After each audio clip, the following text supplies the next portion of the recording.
믿습니다. 우리가 아는 말들 중에 이런 말이 있습니다. 웅변은 은이라. 웅변은 은. 웅변을 잘하고 말을 잘하는 사람은 은과 같은 가치를 나타낸다는 의미입니다. 그런데 웅변은 은이지만 침묵은 뭐라고요? 금이다. 이런 말이 있어요. 때로는 침묵하는 것이 말을 잘하는 것보다 더 가치 있을 때가 있다는 말입니다. 요즘 우리는 많은 말들을 듣습니다. 막 쏟아져 나와요. 이런 많은 말들 속에 그 속에서 침묵하면서 그리고 자신을 살피면서 그리고 진리를 바라보며 믿음으로 산다는 것은 참으로 아름다운 성도의 모습인 줄로 믿습니다. 모두가 자랑하고 이 자랑 저 자랑 그리고 잘난치 않은 그런 삶 속에서도 말하지 아니하고 침묵하면서 고요하게 하나님의 뜻을 살피는 이런 지혜로운 삶의 사람들이 다 되시기를 주님의 이름으로 축원합니다. 오늘 본문에 보면 빌라도 총독입니다. 로마의 총독입니다. 그런데 이 빌라도가 예수님을 바라보면서 크게 놀라워했다. 이상하게 여겼다. 이렇게 말하고 있습니다. 14절 끝에 보면 한마디도 대답하지 아니하시니 총독이 크게 놀라워하더라. 빌라도가 왜 예수님을 보고 놀랬을까요? 왜 예수님을 보면서 이상히 여기고 예수님의 그 하시는 행동이 예수님의 그 모습이 왜 이해가 되지 않았을까요? 빌라도가 아는 예수님은 지난 3년여 동안 굉장히 많은 일, 놀라운 일들을 행하셨습니다. 예수님을 찾아 나온 모든 병자들을 다 고쳐주셨습니다. 귀신 들린 자의 귀신도 예수님은 쫓아보내셨어요. 물고기 2마리하고 보리떡 5개로 5,000명이 넘는 사람들을 먹이고도 12광주리를 넘게 남기게 하셨던 분이 예수님이세요.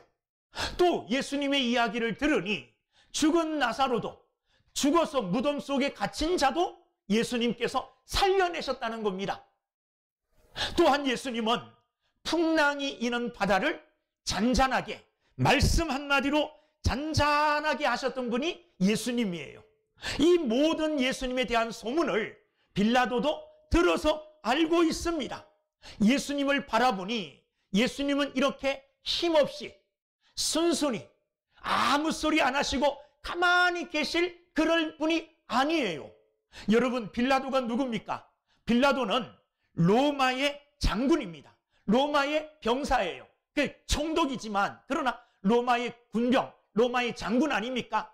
이 로마 사람들은 어떤 철학이냐 하면 강자 철학입니다. 강자 철학. 누구든지 이기는 자가 정의예요.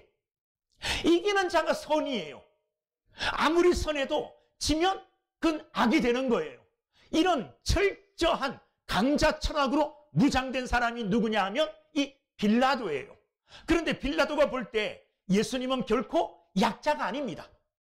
얼마 전에 예수님께서 예루살렘에 입성하실 때에 많은 사람들이 나와서 예수님을 맞이했어요.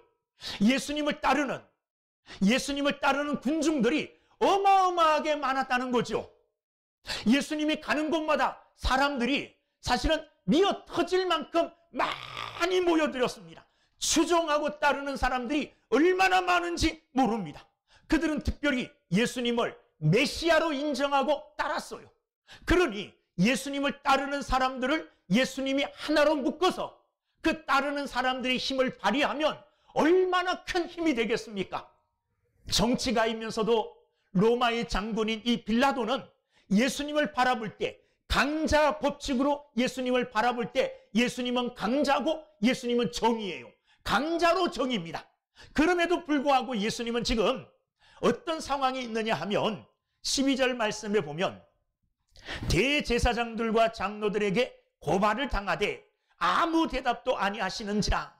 대제사장들과 장로들에게 지금 예수님은 고발을 당해 있는 상태에 있어요. 그런데 이 대제사장들과 장로들이 예수님을 고발하는데 이 고발이 빌라도가 볼 때에는 고발의 건수가 되지 않는 겁니다. 예수님이 적극적으로 해명을 하면 아무 죄도 될 만하지 않은 그런 죄예요. 그런, 어떻게 보면 그런 핑계죠. 그런데 예수님은 그런 대제사장들과 장로들의 악하고 교활한 이런 고발에 있어서 빌라도가 볼 때는 강한 자고 힘이 있는 자고 사람들을, 군중들을 마음대로 이렇게 왔다 갔다 하게 만들 수 있는 능한 힘이 있는 분임에도 불구하고 예수님은 아무 소리도 안 하시는 거예요. 침묵하고 가만히 계시는 겁니다. 이거 보니 빌라도가 깜짝 놀랄 일이에요. 빌라도의 사상으로는, 빌라도의 생각으로는 도저히 예수님을 이해할 수 없는 분이에요. 예수님은 정말로 자기의 생각으로 이해하고 자기의 생각으로 헤아릴 수 있는 분이 아니라는 겁니다. 그래서 빌라도는 깜짝 놀랐습니다. 그리고 빌라도는 어떻게 하든지 간에 예수님을 죄 없으신 분으로 해서 놓아주려고 여러 가지 방면으로 힘을 씁니다. 밖에 나가서 사람들에게 내가 아무리 찾아봐도 이 사람에게서는 죄를 찾을 수가 없다, 이렇게 이야기합니다. 그럼에도 불구하고 대제사장들과 장로들, 군중들은 예수님을 십자가에 못 박으라고 합니다.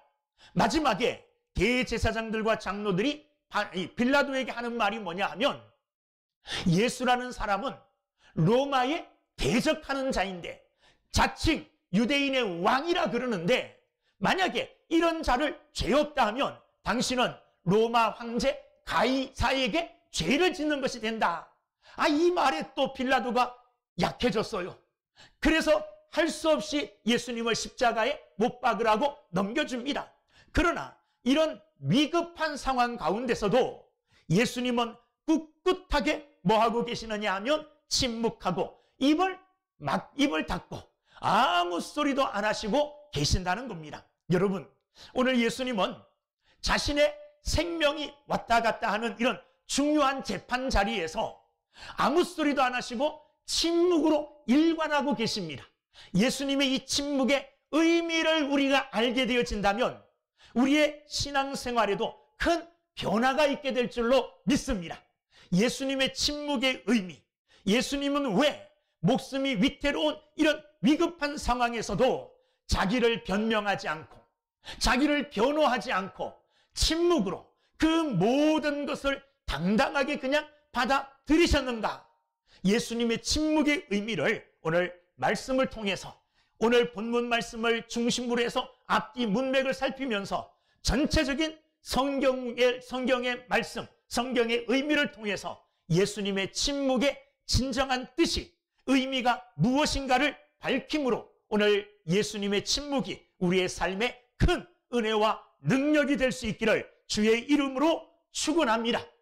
가장 먼저 우리가 생각할 수 있는 것은 뭐냐 하면, 예수님이 침묵하실 수 있는 이 이유는 뭐냐 하면, 이미 예수님은 빌라도의 법정에서 재판을 받기 전에 이미 하나님 앞에서 판결을 받으셨어요. 다른 말로 하면 하나님께로부터 응답을 받으셨다는 겁니다. 이 재판이 이루어지기 전에 예수님은 제자들과 함께 겟세마네 동산에 올라가셔서 기도하십니다. 자, 기도할 때에 무슨 기도를 합니까? 아버지여, 이 잔을 내게서 돌이킬 수 있다면 좀 지나가게 해 주시옵소서. 그러나 내 뜻대로 마옵시고 누구의 뜻대로요? 아버지의 뜻대로 해 주시기를 원하나이다. 아버지의 뜻대로 되기를 원하나이다. 이렇게 하나님 앞에 기도했습니다. 이 겟세마네 기도를 통하여 예수님은 이미 하나님의 뜻을 알게 되었고, 그 하나님의 뜻에 내가 전적으로 순복하고 따를 것이라고 이미 예수님은 겟세마네 동산에서 기도할 때에 결정을 하셨어요. 그러니 이 재판은 예수님에게 아무런 의미가 없는 재판입니다. 예수님이 만약에 말씀을 잘하시죠, 말로 이 사람들과 대적해서 예수님은 진리가 없습니다. 바리새인들과 서기관들, 대제사장들이 여러 번 예수님께 찾아와서 예수님을 곤란에 빠뜨리려고 이상한 질문들을 했지만 예수님은 그 모든 것들을 다 지혜롭게 어떻게 해요? 해결하시고 그들에게 할 말이 없게 만드신 분이 예수님이세요.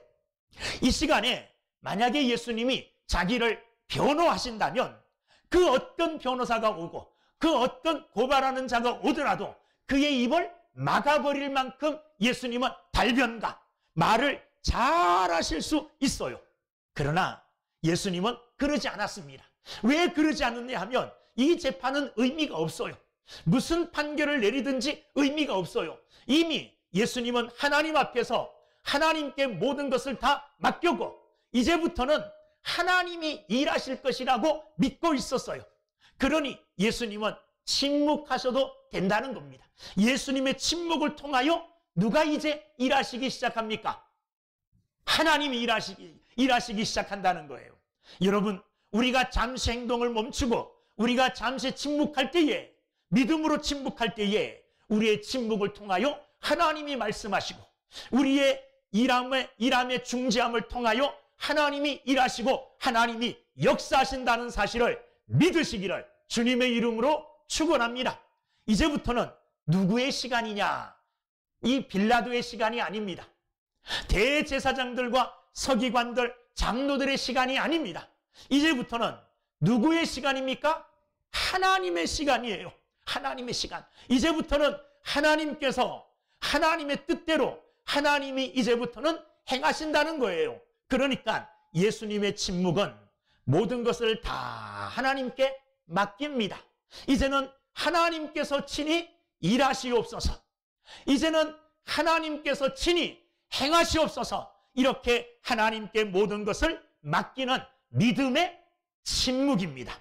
성경을 보면 이런 침묵의 사건들이 몇 군데 나옵니다. 침묵함으로 하나님의 일을 방해하지 말라는 이런 내용의 말씀들이 몇 군데 나와요. 이스라엘 백성들이 애굽에서 출애굽할 때에 있었던 일입니다. 이제 바로가 억지로 허락합니다. 모세가 이스라엘 백성들을 이끌고 출애굽하여 이제 가나안을 향하여 나아갑니다. 그런데 이스라엘 백성들을 보내놓고 보니 바로가 너무나 아까운 겁니다. 이 많은 인력들, 이 동원할 수 있는 노동력이잖아요. 이 노동력이 빠져나가는 것에 대해서 분하여 견딜 수가 없습니다. 그래서 가라 해놓고 뒤에 마음이 바뀌어 군사들을 보냅니다. 자, 이스라엘 백성들은 이제 출애굽하여 기쁨으로 가나안을 향하여 갑니다. 그런데 가는 중에 앞에 뭐가 놓여 있습니까?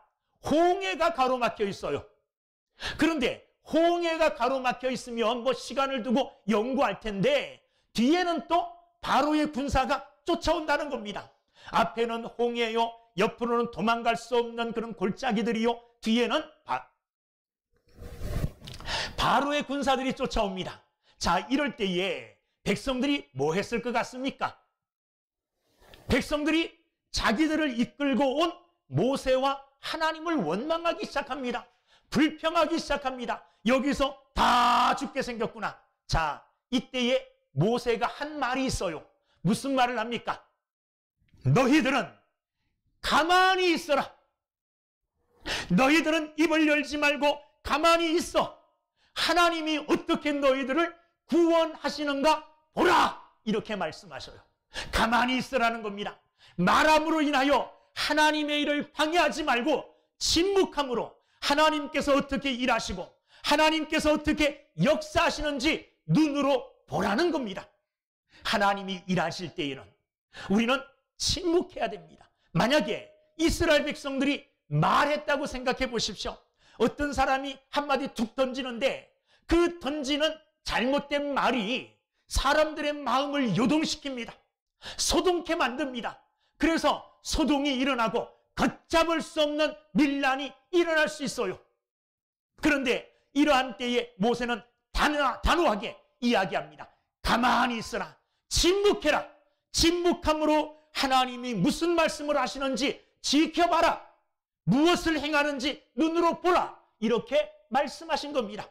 침묵함으로 하나님이 일하시도록 해야 된다는 겁니다. 교회도 작은 문제가 큰 문제로 비화될 때에는 어떤 일들이 있느냐 하면 그냥 한 사람의 생각 없는 한마디가 작은 불씨가 돼서 크게 일어나 교회 전체가 위기를 맞는 이런 경우가 있어요. 어떤 사람이 한마디 의미 없는 말을 했는데 그 말이 잘못되게 오해로 사람들에게 전하여지고 또 그 말이 전하여지고 이렇게 해서 큰 소란이 일어날 수 있다는 거예요. 제가 여러 교회의 문제들을 이렇게 만나고 또 문제 일어난 교회를 살펴보면 큰 문제가 아니에요.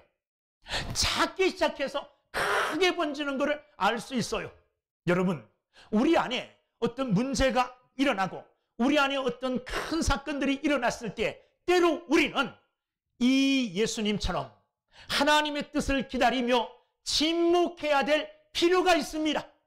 침묵하지 못하고 내 생각, 내 의도, 내 마음 이야기하고 또 이야기하다 보면 그것이 점차 그냥 불길이 일어나듯이 번져가지고 일어나서 교회 전체를 삼키는, 돌이킬 수 없는 불행을 겪는 이런 교회들을 수없이 봤어요.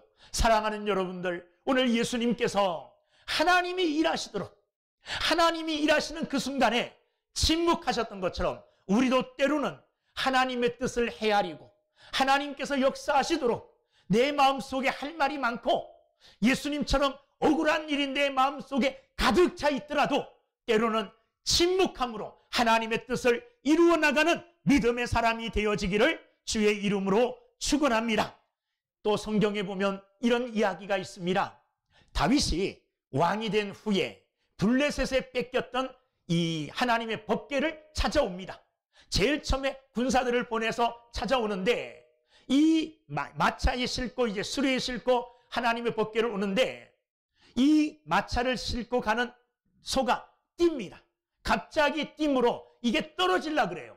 그때 누가요? 웃사라고 하는 사람이 그 떨어지지 않게 하나님의 법궤를 손으로 탁 만졌어요. 잡았어요.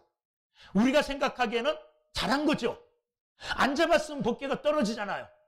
그런데 하나님께서는 법궤를 잡은 웃사를 그 자리에서 쳤어요.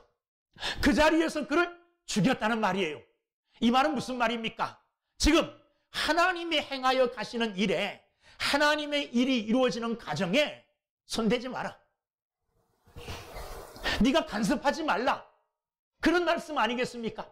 지금 하나님이 행하시고 하나님이 일하심에 있어서 예수님조차도 침묵하시면서 하나님이 행하시는 그 큰 구원의 역사에 하나님의 뜻을 이루어 가려고 하시는 거대한 구원의 물결을 예수님도 침묵하시면서 순종함으로 따라가시고 있어요.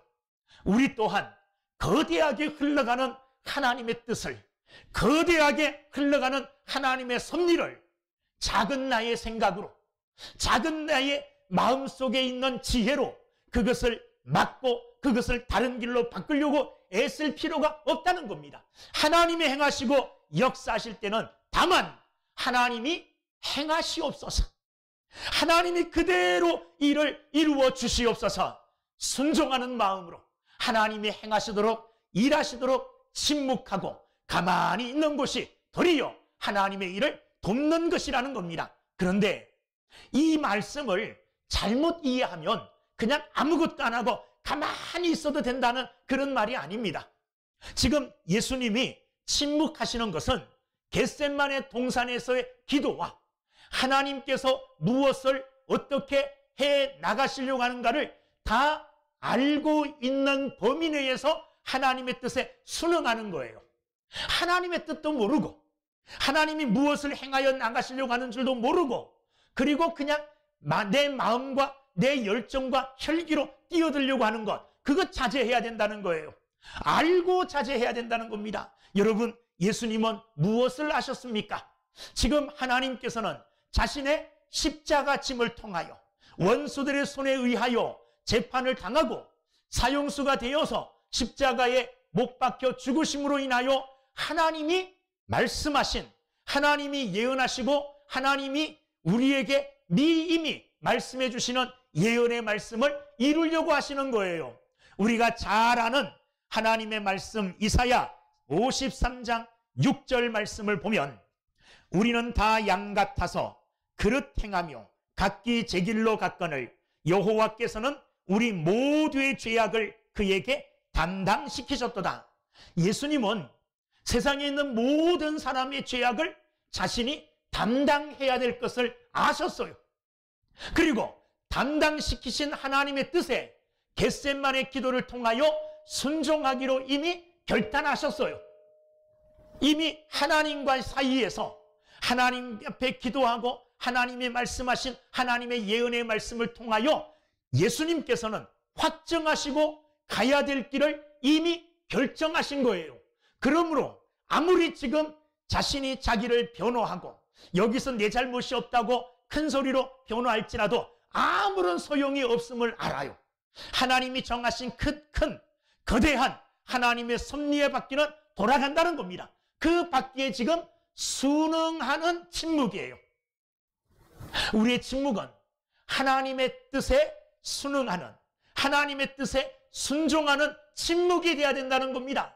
때로는 내 게으름을 예수님도 침묵하셨는데 나도 아무것도 안 하고 침묵해야지 하고 자기 합리화시키면 안 된다는 거예요. 우리는 하나님의 뜻을 이루기 위해서 하나님이 말씀하신 대로 열심으로 믿음의 삶을 살아야 되고 내게 주어진 직분을 잘 감당해야 됩니다. 그럼에도 불구하고 예수님처럼 하나님의 뜻을 확실히 깨달은 것, 하나님이 이렇게 역사에 가시기로 결정하신 것을 내가 깨달았고 거기에 내가 헌신하고 순종하기로 결심했으면 그 하나님의 행하시는 일에 토를 달지 말라는 말이에요. 이렇게 하겠습니다, 저렇게 하겠습니다, 이건 아니요, 저건 기요, 이렇게 토 달지 말고 예수님처럼 침묵함으로 순종하라는 겁니다. 그럴 때에 하나님의 역사가 일어나요. 하나님이 일하시는 겁니다. 여러분, 우리는 이스라엘 백성들이 요단강을 건너 가나안 땅에 진입했을 때에 가장 먼저 있는 여리고성을 어떻게 점령했는지 잘 압니다. 어떻게 여리고성을 점령했습니까? 하나님이 하라고 하신 대로 했어요. 새벽 일찍 나가 여리고성을 한 바퀴 도는 거예요. 이튿날도 한 바퀴 돌고 그 다음 날도 한 바퀴 돌고 이렇게 6일 동안 한 바퀴 돌고 1일째는 7일째는 7바퀴 도는 겁니다. 그런데 여호수아가 여리고성을 도는 백성들에게 여러 가지 말을 했지만 중요한 한마디, 뭘 했느냐? 성을 돌 때에 아무 소리도 내지 마라. 성을 돌 때에 침묵해라. 이렇게 말씀하셨어요. 침묵함으로 하나님이 일하실 수 있도록. 여리고성을 도는 것으로 여리고성이 무너진 거 아니잖아요. 순종함으로 말미암아, 말없이 침묵함으로 순종함으로 말미암아 하나님이 여리고성을 무너뜨리는 거예요. 하나님이 일하시도록 이스라엘 백성들은 하나님의 말씀에 순종하며 여리고성을 돌면서 아무 소리 안 하고 침묵으로 하나님의 역사를 기다리면 되는 거예요. 그러면 하나님이 일하십니다. 하나님이 일하셔서 드디어 여리고성이 무너지지 않았습니까? 지금은 하나님이 일하셔요. 어떤 일을 하시느냐? 하나님은 원수들의 손에 의하여 예수님이 십자가를 지심으로 아까 읽었던 이사야 53장 6절 말씀처럼 모두의 죄악을 그에게 담당시키는 것, 이게 하나님의 뜻이고 이게 하나님이 하시는 일이에요. 이 일에 대하여 이사야 53장 7절 말씀에 이렇게 말씀하십니다.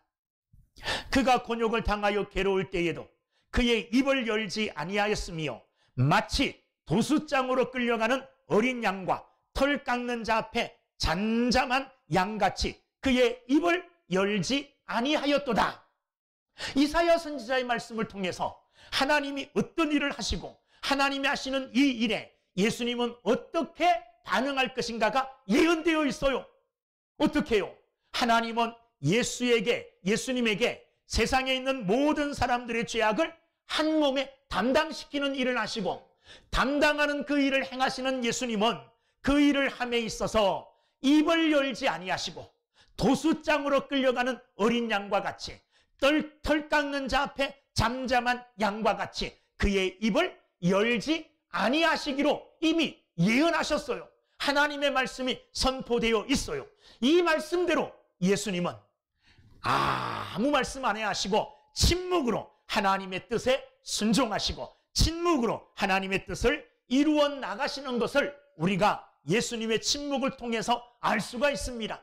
침묵하지만 이것은 약한 자의 변명이 아니고 약한 자의 도전, 싸움의 회피가 아니고 정말로 강한 자, 이 빌라도가 볼 때도 강한 자였잖아요.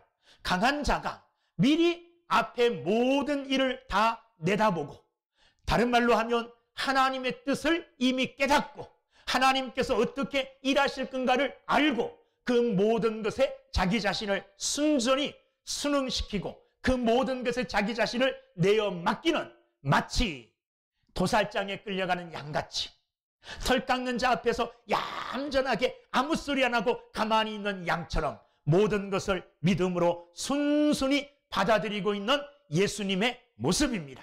그 모습은 하나님의 큰 뜻을 헤아리고 그 뜻에 순종하시는 어린 양과 같은 예수님의 모습이 침묵하시는 모습 속에 나타나 있다는 겁니다.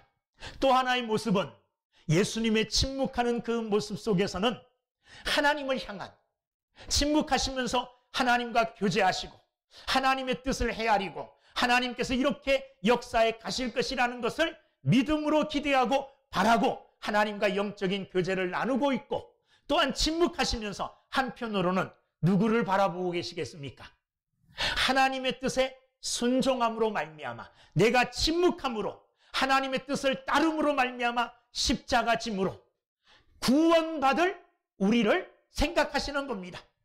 우리를 긍휼히 여기시고 우리를 긍휼히 여기시어 우리를 사랑하심으로 자기 몸을 침묵하심으로 내어주시기까지 사랑하시는 예수 그리스도의 우리의 그 큰 사랑이 침묵하시는 예수님 속에 담겨 있어요. 나타나 있어요.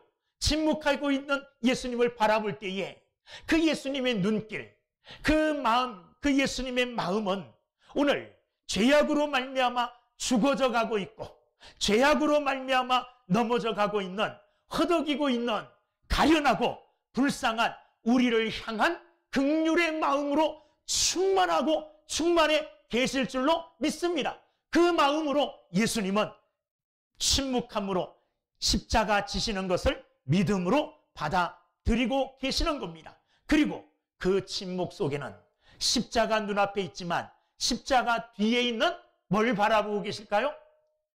부활을 바라보고 계셔요.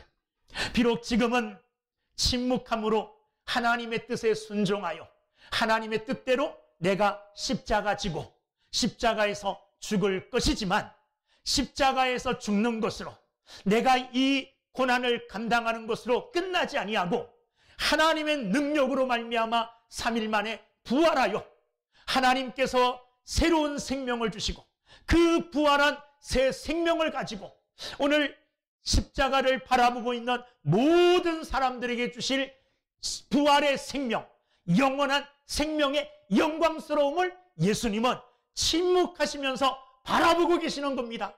여러분, 오늘 우리의 침묵 속에서도 이러한 하나님의 뜻에 순종하고 하나님의 뜻이 이루어지기를 바라는 침묵이 여러분들에게도 있게 되기를 주의 이름으로 축원합니다.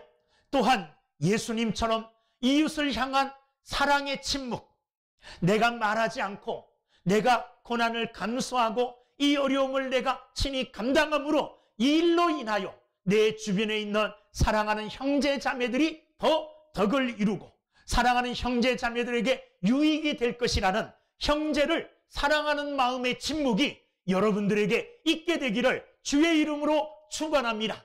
또한 하나님의 약속대로 십자가를 통한 부활의 영광이 주어진다는 것을 예수님이 침묵 속에서 바라보았듯이 우리의 침묵 속에 영혼을 바라보고 우리의 침묵 속에 예수님이 주시는 이 영생의 생명이 충만하게 있다는 것을 바라보면서 이 영광스러움을 바라보는 침묵, 이웃을 사랑하는 침묵, 하나님의 뜻을 이루어 가기를 원하는 이런 침묵이 여러분들 속에 있음으로 말미암아 웅변보다 더 큰 침묵으로 말미암아 역사하고 침묵으로 말미암아 놀라운 하나님의 뜻을 이루어가는 우리 모두가 될 수 있기를 주의 이름으로 축원합니다. 끝난 줄 알았죠? 저도 지금 딱 끝내야 될 타임인데 하나 안 한 게 있어가지고 어느 프랑스 어느 교회에, 한 시골 교회에 난 모르는 농부가 아침부터 찾아와서 하루 종일 십자가만 바라보고 돌아가는 거예요. 다음 날도 와서 십자가만 바라보고 있다가 돌아가요. 그 다음 날도. 이것을 보다가 보던 성전지기가 이상해서 목사님에게 이야기를 했습니다. 목사님, 우리 교회에 아침마다 찾아와서 하루 종일 십자가만 바라보고 가는 사람이 있는데 이 사람의 사연이 무엇인지 목사님이 한번 만나봤으면 좋겠습니다. 이렇게 목사님께 이야기를 드렸어요. 목사님이 그 말을 듣고 아침부터 나와서 십자가를 바라보고 있는 이 농부에게 다가가서 이야기를 했습니다. 형제요. 왜 형제는 교회에 왔으면 교회에 들어와서 기도도 하지 않고 십자가만 바라보다가 돌아갑니까? 이렇게 물어봤습니다. 그랬더니 농부가 이런 대답을 해요. 나는 십자가를 바라볼 때마다 십자가에 달려 죽으신 예수님을 생각할 적마다 할 말이 없고 다만 그 앞에서 감격하여 은혜만 받을 뿐입니다. 십자가만 바라봐도 은혜가 넘친다는 거예요. 이 농부의 고백을 들은 목사님이 그 자리에 무릎을 꿇었어요. 그리고 이 목사님이 기도합니다. 하나님, 나도 저 농부처럼 십자가를 바라보기만 해도 감격스럽고 십자가를 바라보기만 해도 은혜 받는, 은혜가 넘치는 이런 사람이 되게 해 주시옵소서. 우리는 너무 복잡한 현대를 살아가고 있어요. 여러 가지 복잡한 중에 정말로 우리가 바라봐야 될, 정말로 우리가 꼭 붙잡아야 될 십자가를 놓치고 있지 않은지. 여러분, 십자가를 바라보기만 해도, 십자가에 돌아가신, 나를 위하여 돌아가신 예수님을 바라보기만 해도 내 마음속에 감동이 일어나고 내 마음속에 하나님의 은혜가 넘치는 이런 순전한, 정말 여러 가지 복잡한 것 다 지우고 십자가만이 내 마음에, 내 삶에 크게 두드러지게 나타나 십자가로 말미암아 은혜 받고 감동하는 이런 믿음의 삶을 사는 여러분들 다 되시기를 주의 이름으로 축원합니다. 기도하겠습니다.